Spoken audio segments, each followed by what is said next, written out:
Up.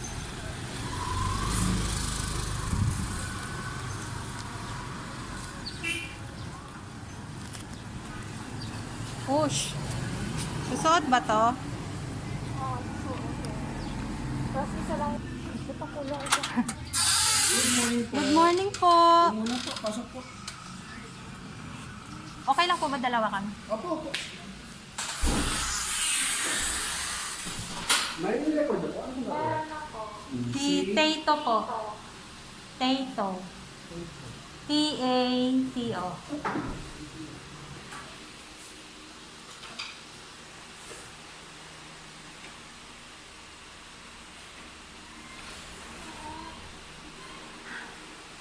Ayan, huwag ko patalunin. Sige, open mo lang yung ano. Ano ba yung mga ginawa sa kanya? Pinakonsulta po siya kasi may infection sa mata.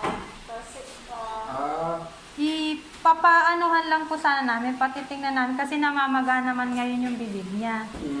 Tapos, iba yung amoy niya kasi. dito na po no? ikaw naman. Akin na yung gloves. Wala. Oo. Ay, po.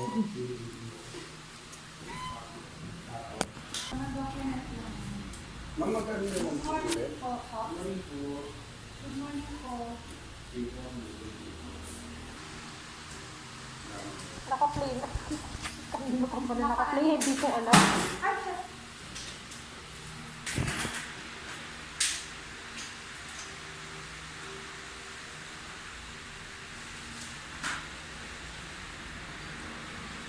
Ano po offer sa kanya, ma'am? Okay lang. May record na po siya dito. Ang fill out lang. Spelling na po. T-A-T-O. Sir, DATO? Bali kasi napapagawa yung niya yung gums niya. Nagpa-consult lang yata yan, bro, eh. Nagulog yung mga ipin niya. Gano'n. Hindi ko pa lang kasi siya madala doon sa surgeon na gagawa ng sarado pa sila. March 1 pa ang bukas. Doon kasi siya po operahan. Bigla siya nagkaganyan. Gawa naman siguro dahil nahilangaw yung niya. Katawan niya. Yun o, nakikita niyo ba yung mouth niya? Opo, Parang may singaw. Tapos, alinis lang namin sa kanya kasi iba kasi yung amoy. Siguro na-amoy niya ng ito. Hindi ko pa po naamoy, ma'am. Sila maglapit ko siya.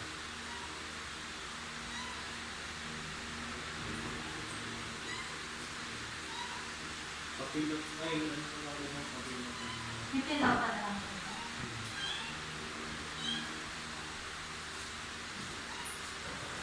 Kailan pa itong nangyari, ma'am? Kailan ka ba yun na? Last 2 days? 2 days ago? 2 days ago yung sa bibig niya yung parang singaw. Oo. Yun nga yung pinakontrol natin. Kasi napa-check up na yan sa dati. At paano po yung birthday? Kasi nakulot lang po namin yan siya eh. December na, basta lagay mo December 2020. December December 2020 mo siya na po. 2020. Oo.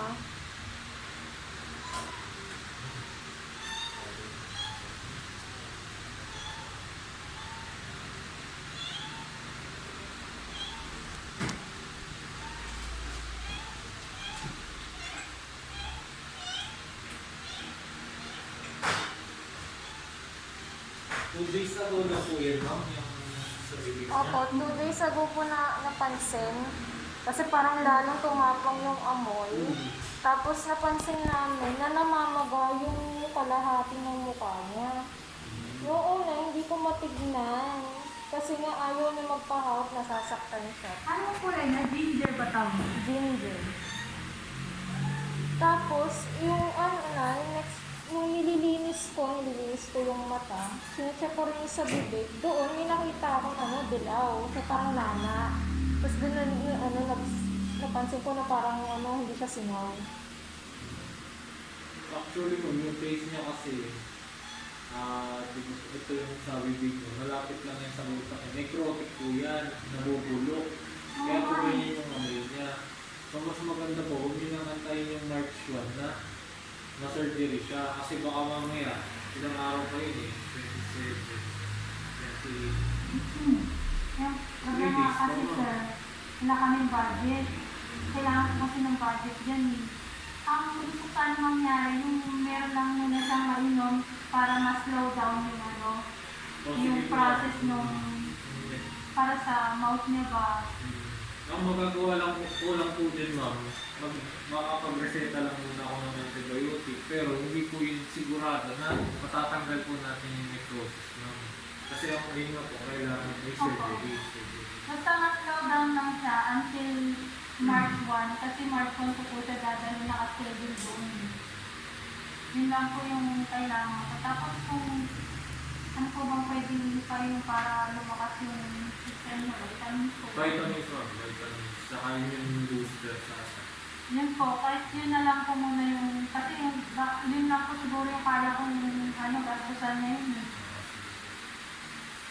Okay. Kung sakali mo kasi, gusto ko rin sana meron siya ng mga blood test. Kaya lang kung isa-surgery naman siya ng March 1, kahit doon yun na lang po ipapit. Sila na yung gagawin. Sila na po ipapit. Ang gusto ko lang po muna yung kahit pa paano mag-boost yung immune system niya in preparation doon sa magiging surgery na palakasin po. Kasi for sure, pagdating doon, i-confine pa naman siya dahil palakasin pa siya doon. So lang talaga kasi naawa kami. Higas ako.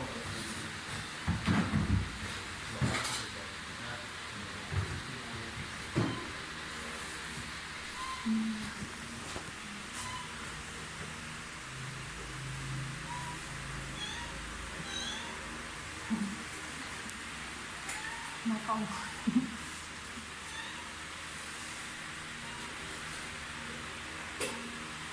Ayan, nakita na.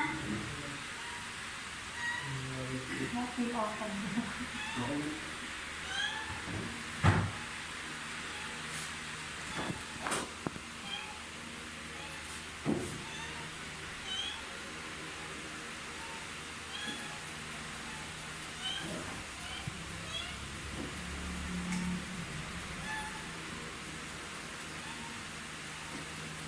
Kumakain po ba siya ma'am? Oo, malakas naman siya kumain. At ano na, basa na yung kinakain niya. Kasi nga, last week, napapansin namin nalagas yung ngipin. Kala namin, baby tooth lang, tutubo ulit.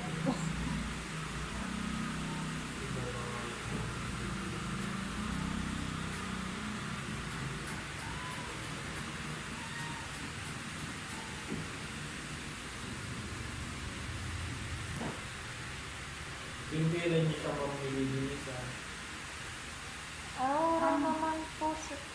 Araw-araw po yung siguro mga 2-3 beses ganun. Kasi kada makikita ng ipas yung inaanuhan ng warm water sa bulak. Actually, mabuhat po, warm water ang gamitin nyo.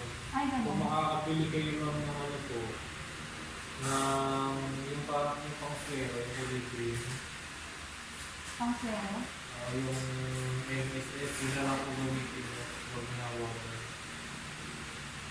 Kasi yung warm water ma'am, yun po ba yung pinakunan? Lumulo talaga siya. Kulo po, tapos hinahaluan na lang para maging warm lang.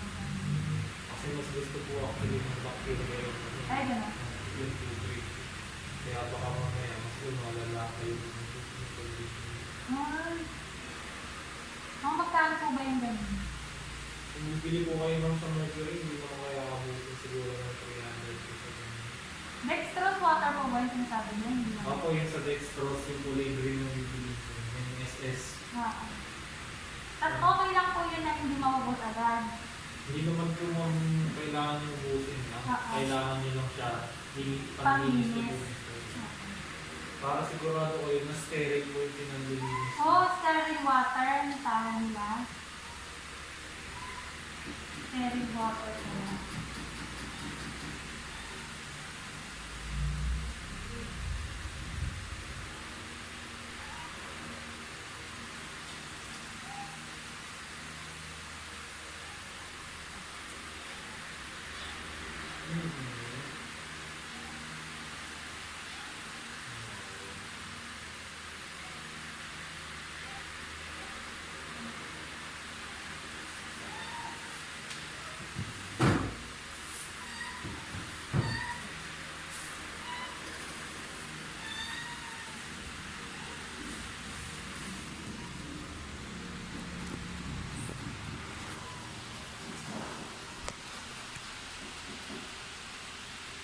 Dati namamagalaw yung mata niya. Opo. Ngayon nga, parang ang ano ko dyan, kasi umimpis yung mata niya, ang feeling ko bumaba dun sa bibig yung yung pala iba pang case pa rin yan. Ano po yan? Complication na po nung condition niya sa mata? Pwede yung iba pa po yun, ma'am. Pero pwede siya din makumalat lang.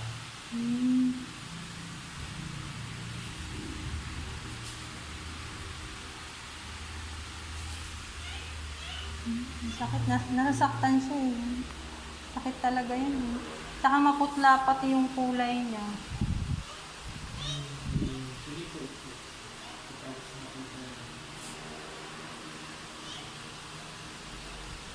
Di ba madaldal siya? Yan po ba yun yung tubig na ginagamit mo? Hindi po. Hindi po. Paglinis po kami.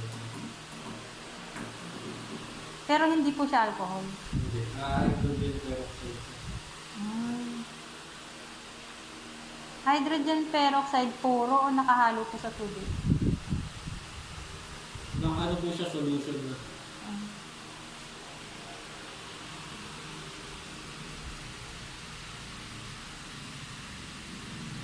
Kaya hindi siya masakit kasi pag alcohol ginamit natin masakit yun.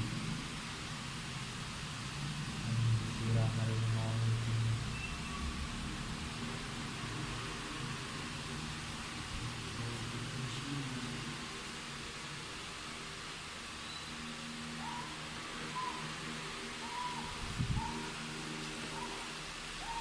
Laban lang, tapos ha? Mas may surgery ka sa March 1. Kasi tama ko lang din siya.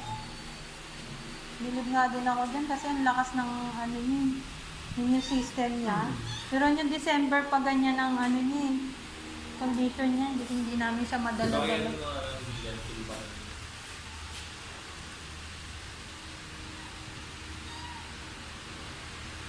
Hindi naman siya ng 100 grams since January 1st. Pero sobrang barrel. Ano nga din siya, dapat supposedly medyo malaki na siya eh. Tapos, Kunti lang ang nilaki niya.